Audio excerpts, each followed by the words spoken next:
Mein Name ist Johannes Ried. Ich bin Leiter kreiseigener Tiefbau beim Landkreis Landsberg am Lech. Wir sind im Landkreis für 202 Kilometer Kreisstraßen zuständig. Zusätzlich betreuen wir 25 Kilometer Gemeindestraßen. Wir haben uns jetzt entschieden, die Mehrarbeiten wieder selber durchzuführen, weil wir mit unseren externen Dienstleistern, die die Arbeiten circa 8 Jahre für uns durchgeführt haben, nicht mehr zufrieden waren mit dem Konzept der externen Dienstleistung. Deswegen haben wir uns entschieden, dass die Mehrarbeiten wieder statt outzusourcen, wieder inzusourcen. Dazu haben wir einen Mähzug beschafft. Gleichzeitig wurde auch es notwendig, die Mäharbeiten insgesamt zu überdenken. Dazu haben wir verschiedene Mähkonzepte aufgestellt, wie wir künftig die Straßenrandflächen betreuen wollen, mähen wollen, um diese umweltgerecht und auch bienengerecht durchführen zu können. Entschieden hat sich dann der Kreistag für eine geteilte Variante. Zum einen in den Intensivflächen, das sind 2 Meter vom Fahrbahnrand, die zweimal im Jahr gemulcht werden, das Mähgut dort aufzunehmen. Und auf den Extensivflächen, die einmal im Jahr gemäht werden, das Mähgut zu mähen und abzurechen.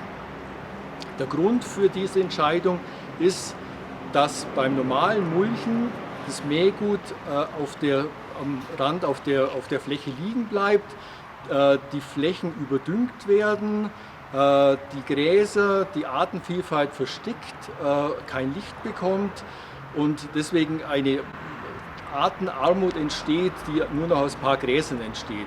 Durch die Artenarmut entsteht auch eine Armut der Pflanzenvielfalt und auch der Tiervielfalt.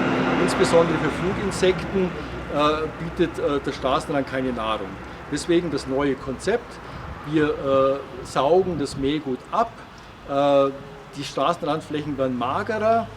Es können auch niederwachsende und notwendige, lichtbedürftige Pflanzen entstehen, eine Artenvielfalt entsteht, eine Blühflächen entstehen. Deswegen das Konzept Mulchen. Auf den Randflächen, auf den Böschungen gehen wir noch weiter.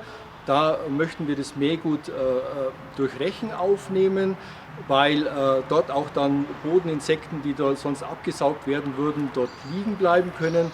Und auch wenn das Mähgut einen Tag oder 2 liegen bleibt, alle Insekten dann sich so weit aus der Gefahrenzone entfernen können, dass auch die Insekten dann möglichst geschont werden. Es ist entschieden, einen Unimog 500 zu kaufen, weil wir den auch im Winter einsetzen wollen und ein wintertaugliches Großfahrzeug benötigen mit einem ausreichenden 4-Kubik-Streuer, der auch die Strecken, die wir im Winter betreuen, ausreichend betreuen und bewerkstelligen zu können.